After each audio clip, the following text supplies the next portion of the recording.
யாருன்னு கூட தெரியாது. ஆனால் நீ உன் கேங் ஃப்ரெண்ட்ஸ்னால நீ போய் அவனை வெட்டணும். தெரியும் அவன் கூட்டாளியாக கூட இருக்கலாம், இல்லைன்னா அவன் ஒரு நல்லவனாக கூட இருக்கலாம். ஆனால் நீ வந்து கேங் சொல்லனால நீ போய் செய்யணும். அது ஒரு இன்ஃப்ளூயன்ஸ் கேங்கோட.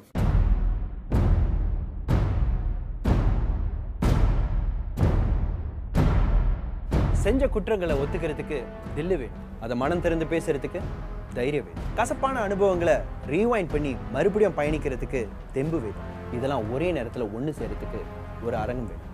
அதுக்கு இந்த நிகழ்ச்சி வேணும். இது ஒரு புதுமையான நிகழ்ச்சி. பல ஆழமான உண்மைகள் ஒரு அழகான கோர்வையா மலரப்போகுதுன்னு சொல்றதை விட நாங்கள் கிளற போறோம்னு சொல்றது தான் இன்னும் கரெக்டாக இருக்கும். கிரைம், குற்றங்கள், இதை பற்றி தாங்க இந்த நிகழ்ச்சி. ஆனால் கண்ணோட்டம் உண்மை சம்பவங்கள், குற்ற செயல், இதெல்லாம் நம்ம பார்த்தது தானே நீங்கள் சொல்லலாம். ஆனால் இதில் ஒரு தனி சிறப்பு. ஏன்னா இதை நம்மக்கிட்ட சொல்ல வர்றது அந்த நிஜங்கள்ங்கிற கருப்பு பக்கங்களில் ஊடுருவின உண்மை கதாபாத்திரங்கள். இது யாரா வேணாலும் இருக்கு, அந்த குற்றத்தை செஞ்ச கைதியாக கூட இருக்கு. நம்மளோட ஒவ்வொரு கதையையும் நிஜ கைதிகளின் கேஸ் ஃபைல்ஸ் வந்து எடுத்துருக்கு. அதனால இந்த உண்மை உணர்வுகளுக்கு உயிர் கொடுக்க நாங்கள் இந்த நிகழ்ச்சிக்கு வச்ச பேரு ஒரு கைதியின் டைரி.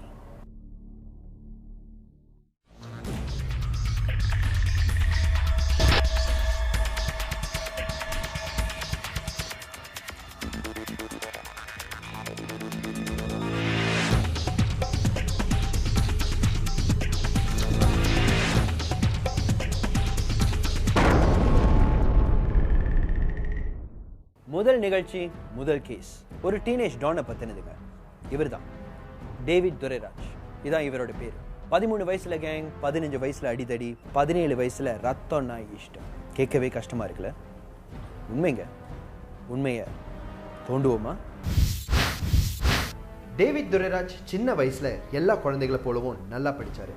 ஸ்டோரி புக்ஸ்னா ரொம்ப இஷ்டம், அம்மா அப்பானா ரொம்ப பிடிக்கும். ஆனா இதெல்லாம் பிரைமரி ஸ்கூல் போற வரைக்கும் தான். டேவிட் செகண்டரி ஸ்கூல் போனதுக்கு அப்புறம் எல்லாமே மாறிடுச்சு.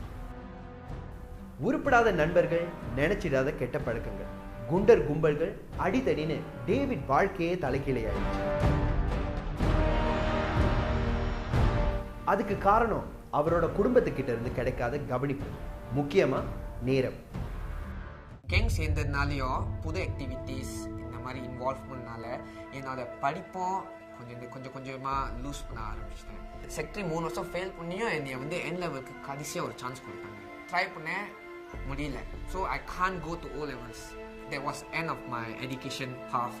ஒரு சைட் சேடாக இருந்தாலும் இன்னொரு சைட் வந்து அது ஒரு ஹாப்பினஸ். ஓகே, இப்போ தான் வந்து நீங்கள் வந்து கூட்டாளி கூட அப்பப்போ தான் மீட் பண்ண முடியும். இப்போ வந்து எனி டைம் மீட் பண்ண முடியும். நீ பார்ட் டைம் கேங்ஸ்டர்லேருந்து இப்போ ஒரு ஃபுல் டைம் கேங்ஸ்டர் ஆகும். ஸ்கூலுக்கு போகிறது இல்லை. ஸோ என்னோடய அஃபென்சஸஸ் ரொம்ப வேர்ஸ் ஆச்சு. என்னோடய கேஸ்னு சொன்னால், பெரிய கேஸ்னு சொன்னால், ஒரு வாட்டி என்ன நினச்சின்னா எல்லாம் உட்காந்துக்கிட்டு தண்ணி அடிச்சுட்டு அதோட என் கூட்டாளி என்ன சொன்னானுங்க, வா எல்லாம் பாப்புக்கு போவோன்னு சொன்னானுங்க. சரி, நானும் சேர்ந்து போனோம்.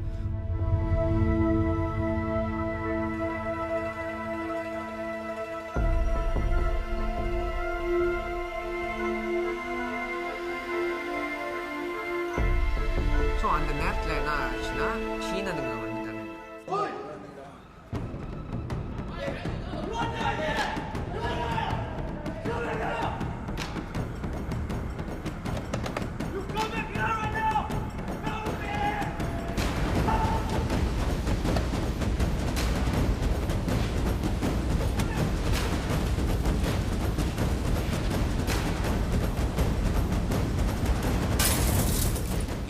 ஏதாச்சும் செஞ்சாலும் பரவாயில்ல, ஆனால் என் கூட்டாளி மேலே கையை வச்சா அது என்னால் ஏற்றுக்க முடியும். அதனால என்னோட லெக் எடுத்தேன், நேராக போனேன். அவங்க நெஞ்சில் ஒரே ஒரு சொல்வேன்.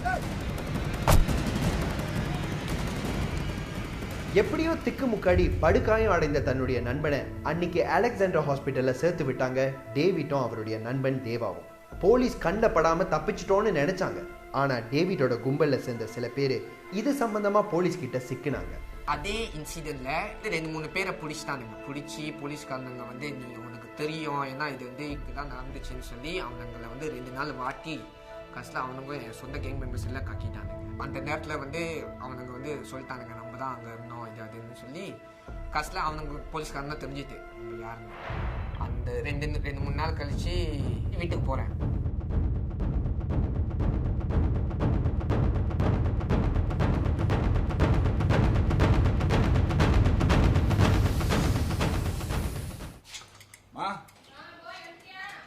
சோறு போடுங்க. போடுங்க.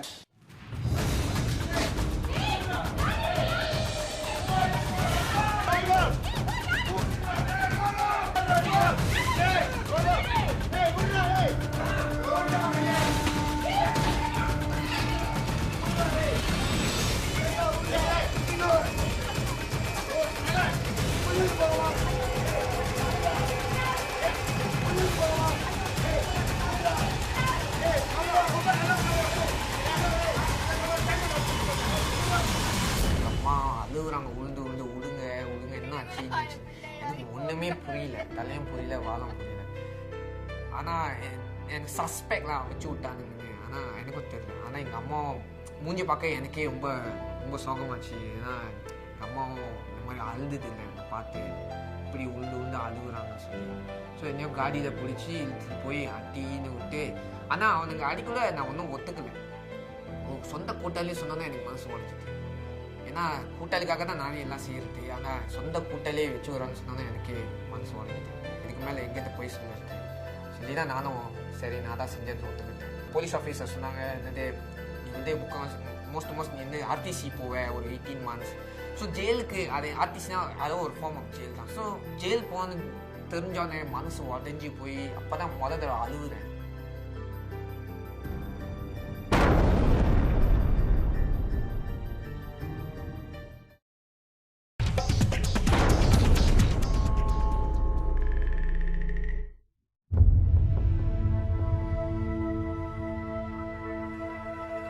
அந்த 2 வாரம் கழிச்சு பெயிலில் வந்து என்னோட சொந்த ஆண்டி என்னை பெயில் பண்ணி எனக்கு ஹெல்ப் பண்ணாங்க. ஸோ நான் பெயிலையும் வெளியாகி அதே கூட்டாளியோட தான் இருந்தேன். ஆனால் நான் நினச்சேன் ஓகே கேஸ் செய்ய மாட்டானுங்க, ஏன்னா அவனுங்களும் கேஸில் வந்து இருக்கானுங்க. அவனுக்கு சண்டை போலாட்டியும் அவனுங்க அங்கே கேஸ் சார்ஜ் இருக்குது.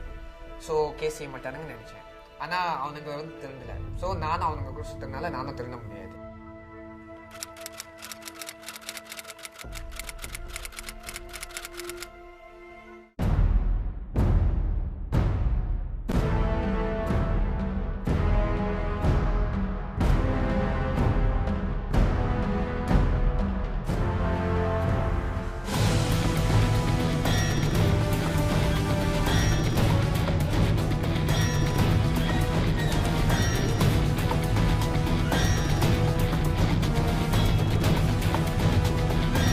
யாருக்காக எதுக்குன்னு தெரியாமலே போய் சண்டை போட்டுரு வரான். நல்ல வேலைங்க போலீஸோட முடிஞ்சிருச்சு. அவன் உயிருக்கு ஏதாச்சும் ஒன்று ஆயிருந்துச்சுன்னா ஐயோ என்ன அந்த மாதிரிலாம் என்னால் தாங்க முடியாதுங்க.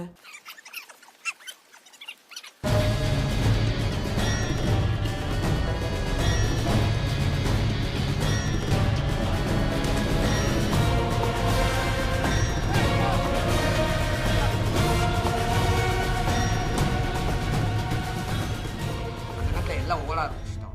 என்ன செஞ்சது, ஆனால் என் கூட்டாளி 2 பேர் என்ன செஞ்சுட்டானுங்க, எம்ஆர்டி ஸ்டேஷன் கீழே ஓடிட்டானுங்க. தப்பான வழியில் பிடிப்பட்டானுங்க கண்ட்ரோல் ஆஃபீஸர்ஸ் கிட்டேருந்து. ஸோ அவனுங்களும் நம்மளை வந்து காட்டி கொடுத்துட்டானுங்க. இப்போ வந்து இந்த சொரு கேஸ் இருந்துச்சு, என்னது வெஹிக்கல் தேஃப்டோட. இப்போ 2வது வந்து பிஷான் கேஸ் ஆச்சு. இந்த பிஷான் கேஸ்க்கும் நான் வந்து லேட்டர் ஆன் நான் வந்து ஆன் த ரன்ல இருந்தேன்.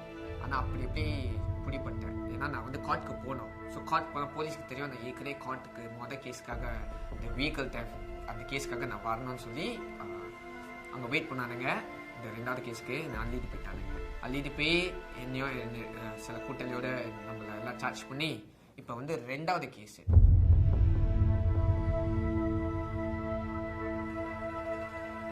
ரெண்டாவது கேஸுக்கு இன்னும் ஒரு கூட பேல் கொடுத்தாங்க. ஓகே இன்னொரு பேல் இருக்குது, இது கூட அதனால் வெளியாக முடிஞ்சால் நீ காசு கட்டி வெளியாக. நானும் not well to do family. So எங்கள் அம்மாவும் கஷ்டம் பேல் எடுக்கிறதுக்கு. அந்த நேரத்தில் என்ன செய்யணும், நோ சாய்ஸ். நான் வந்து டிமாண்ட் செல்லில் போட்டானுங்க. செல்லில் வந்து எல்லாமே ஒருத்தன் ஸ்ரீலங்கா, இன்னொரு 2 பேர் வந்து பங்களாதேஷ். தமிழில் பேசுகிறதுக்கும் ஆள் இல்லை. அந்த நேரத்தில் அவனுங்களுக்கும் என்னை புரிஞ்சிக்க முடியாது. அவனுங்க வந்து எல்லாமே இல்லீகல் இமிகிரண்ட்ஸ் மாதிரி. ஸோ பேசுகிறதுக்கும் ஆள் இல்லை, பேசவும் முடியல. எனக்கு வந்து ஆக்சுவலி அந்த மோமெண்ட்டாக அந்த ஃபர்ஸ்ட் 1 வீக் நான் இருக்கேன், என்னால் ஒன்றுமே பேச முடியல ஒழுங்கா. ஏன்னா எனக்கு வந்து என் கண்ணில் அப்படியே அந்த டியர்ஸ் வந்து வெயிட் பண்ணுது. ஐ நோ அந்த டியர்ஸ் வெயிட் பண்ணுது. ஆனால் என்னோட ப்ரைட் சொல்லுது, இல்லை நீ ஒரு கேங்ஸ்டர், நீ இந்த இமேஜில் இருக்க, நீ அழுவக்கூடாதுன்னு சொல்லி அந்த ஃபைட் பண்ணிகிட்டு இருக்கேன். ஆனால் உண்மையிலேயே என் ரியல் செல்ஃப் வந்து அங்கே அழுவணும்னு இருக்கு. ஆனால் முடியல. எவனாச்சும் பார்த்தா வேற ஏதாச்சும் நினைப்பாங்கன்னு சொல்லி நான் அழுவேன்.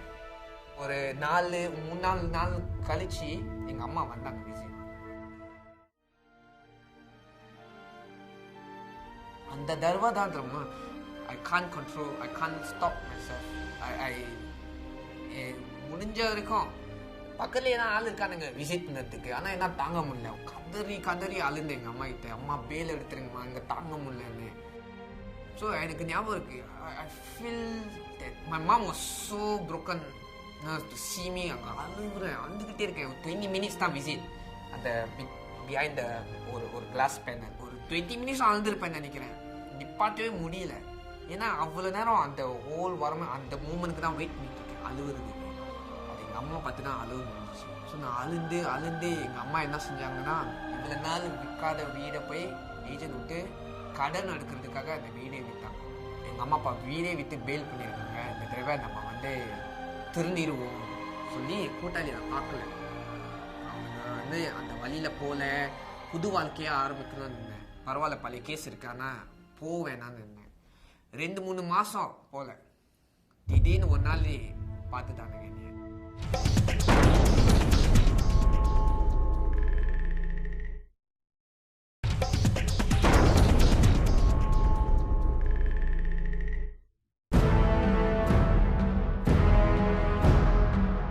எதிரியோ இல்லையோ, நீ இந்த கேங்கில் இருக்கிறதுனால நீ அடி வாங்கணும், இல்லைன்னா நீ இருக்கணும். So all the way I was living in fear. No way out. அதுதான் கேங்கோட ஸ்டிக்மா. என்னோட கேங் மெம்பர்ஸ் அந்த டைமில் பிடிச்சி ஒருத்தனை சொருவிட்டானுங்க. ஸோ அவனுங்களுக்கு நம்ம மேலே அவனுங்க நம்ம மேலே பள்ளி எடுக்கணும்னு சொல்லி பிளான் பண்ணியிருக்காங்க. ஸோ ஒரு வாட்டி நம்ம வந்து கிளப் போயிருந்தோம் அந்த டைமில். அது வந்து இயர் 2000 கூட்டாளி ஒரு பர்த்டே செலிப்ரேட் பண்ணிவிட்டு அப்புறம் எல்லாமே 7-Eleven போனோம். 7-Eleven போய் தேக்கால மார்க்கெட் வந்து இருக்கு 7. நாங்கள் உட்காந்து தண்ணி அடிச்சுருந்தாங்க.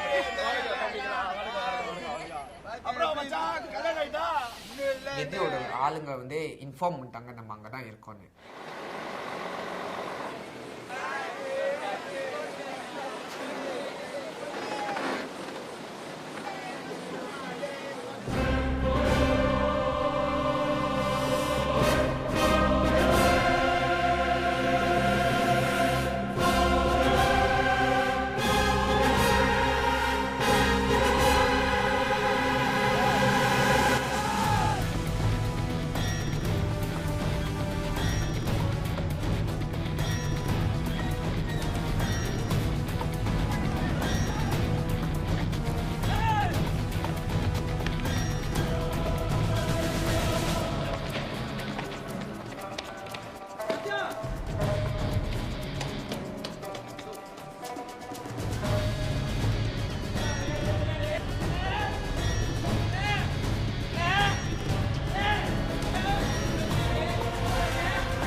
எல்லாம் புடி பண்ணிட்டானுங்க. ஸோ நான் வந்து அப்படியே நழுவி இறங்கிட்டேன். ஸோ நான் ஒன்றும் புடி பண்ணல.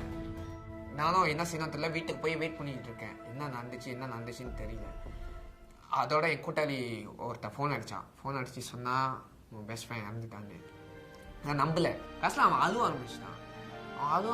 எனக்கு அப்படியே ஷாக் ஆகிட்டேன். அப்படியே டிஃபென்ஸ்லெஸ் ஆகிட்டேன். ரொம்ப கஷ்டமாக இருந்துச்சு. ஆனால் அந்த டைம்லேயும் எனக்கு வெறி. என் கூட்டாளி செஞ்சுட்டானுங்க. So revenge is the only way out. பழி தீர்க்கணும்னு வெறியோடு இருந்த டேவிட்டை விதி பழி வாங்கிடுச்சு. நண்பனை கொண்டவனை தேடி போய் தனக்கு சம்பந்தமே இல்லாத வேறொரு கும்பலோட பஞ்சத்துக்கு பலியானாரு டேவிட். வேறொரு அடிதடி வழக்குல சிக்கிக்கிட்டாரு. இனிமேல பேலே இல்லைன்னு தெரிஞ்சதுக்கு அப்புறம் 18 மாசம் சிறைக்கு போனார். நிறைய விஷயங்களை கத்துக்கிட்டாரு. வெளியே கற்றுக்க முடியாது, எல்லாம் ப்ரிசன் போய் தான் கற்றுக்க வேண்டியிருக்கு. என்னது காய்கறி சாப்பிட்றது, அதெல்லாம் வந்து சின்ன சின்ன எக்ஸ்பீரியன்ஸஸ்.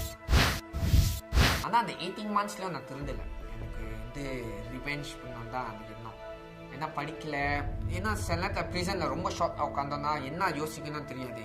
ஏன்னா நம்மளுக்கு ஒரு மீனிங் இல்லை, சும்மா உட்காந்துட்டு போகிறோம், திருப்பி வெளியே போகிறோம். ஸோ அந்த மாதிரி ஒரு எண்ணத்தில் தான் இருந்தேன். நானும் வந்து வெளியே ஆகி திருப்பி கூட்டாளிக்காக திருப்பி ரிவெஞ்ச் எடுக்கணும்னா அந்த வெறி இருந்துச்சு.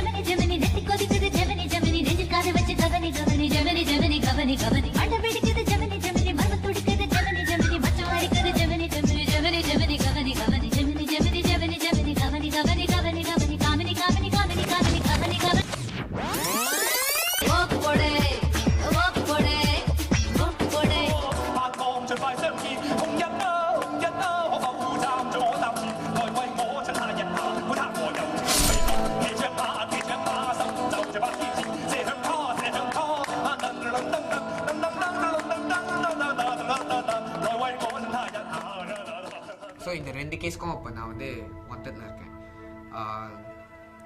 அதோட என்ன நடந்துச்சுன்னா, நான் பார்த்தேன் நோ சாய்ஸ்ல, I don't to waste life. 7 வருஷம் 8 வருஷம் உட்காந்தாலும் வெளியே வந்தாலும் லெஸ் தென் 30 தான். இப்போ ஓடணுன்னா all the way life is gone சொல்லி தான் நான் ஓடலை. ஸோ நான் சொன்னேன் ஹீமென்ட்ட அவர் சரண்டர். சொன்னபடியே போலீஸ் கிட்ட சரணடைஞ்சாரு டேவி. நீதிமன்றத்துல 6 வருஷம் சிறை தண்டனை விதிக்கப்பட்டது. அது பேர் 6 வருஷம் இல்லை, 6 வருஷம். மெதுவாக சொல்ல போது தான் தெரிஞ்சிச்சு அதோட இஃபெக்ட். நான் யோசிச்சு பார்த்தேன், ஜெயிலில் வந்து 2 செய்யலாம்.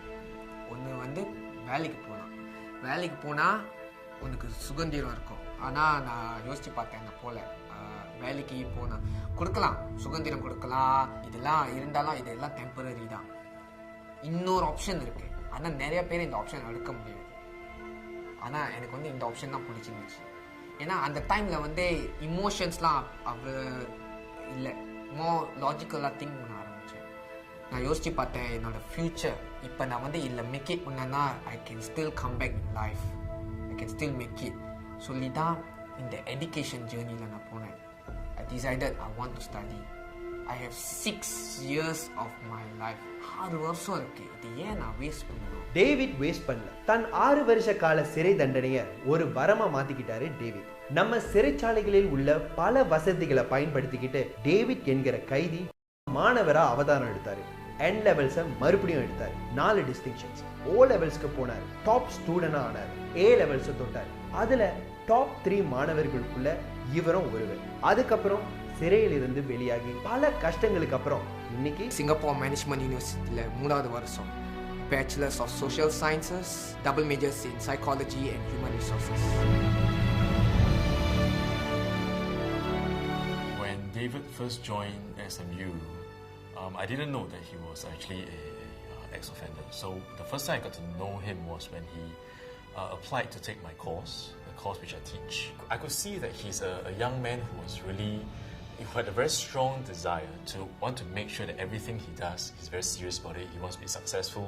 If I were to know him without the fact that I had this professional training, I may feel a little bit uncertain, I may feel a little bit unsure initially, because I think it's a very normal psychological behavior that if we do know that someone has a fairly violent background, or someone who has actually been on the wrong side of the law, chances are we will tend to be a little bit more concerned.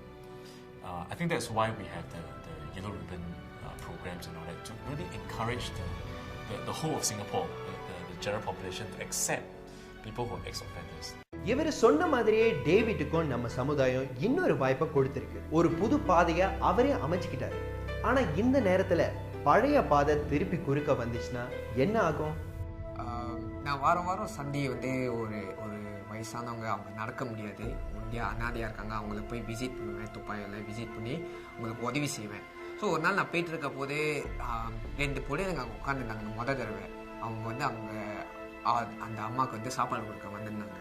So என்னை பார்த்தோன்னே சொல்லிட்டாங்க, டே நீ தான் அவன் சொல்லி பேச ஆரம்பிச்சேன். எனக்கு ஞாபகம் இல்லை அவங்க யாருன்னு. ஆனால் அவங்க வந்து லேட்டாக எக்ஸ்பிளைன் பண்ணாங்க, அவங்க வந்து என்னோட கேங் எனிமியோட. ஸோ கோபமாக என்னை மிரட்டினானுங்க.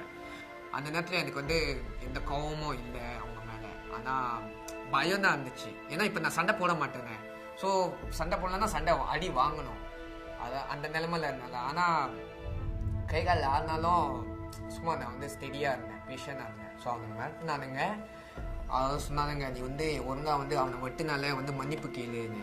அது வெட்டி ஒரு 10 வருஷம் கிட்ட ஆகுது. அப்பயும் அவங்ககிட்ட மறக்கலை. ஸோ வந்து அவங்ககிட்ட மன்னிப்பு கேளுன்னு சொன்னானுங்க. ஸோ நான் சொன்னேன், நான் அவங்களுக்கு ஏதாச்சும் ஹர்ட் பண்ணியிருந்தேன்னா என்னை மன்னிச்சிருங்கன்னு அவங்கக்கிட்ட சொன்னேன். ஸோ அவங்களுக்கும் ஒரு டிஃப்ரெண்டாக இருந்துச்சு அந்த டேப்பில் நான் சொல்ல போது. அவங்க மிரட்டிட்டு போனாலும் கடைசியில் வந்து என்கிட்ட கையை கொடுத்து சொன்னாங்க, அது நீ தமிழை தூக்கிட்ட, திரும்பி ஒரு நல்ல படிப்பில் இருக்க, டிஃப்ரெண்டாக இருக்க, ரொம்ப சந்தோஷமாக இருக்குது, அதுக்கு நான் ஒரு சொல்லுன்னு சொல்லிட்டு நடந்துட்டாங்க.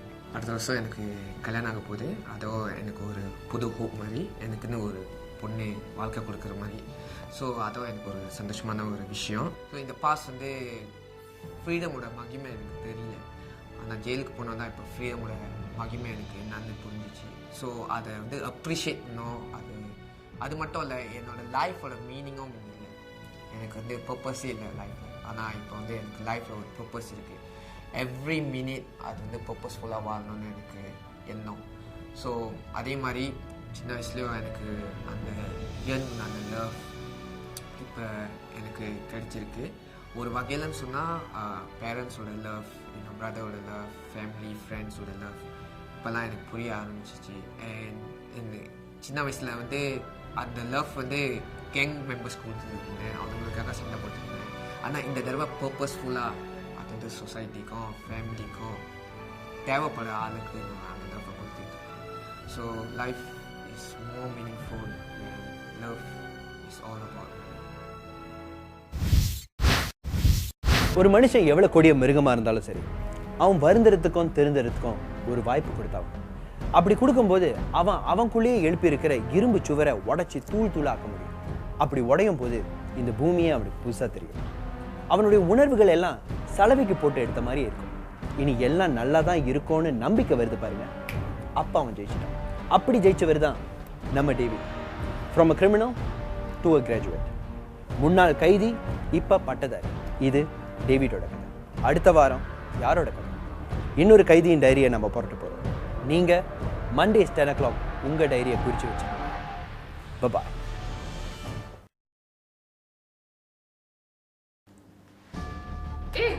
எப்படி பார்க்குறியா? போய் சொல்லாதடி.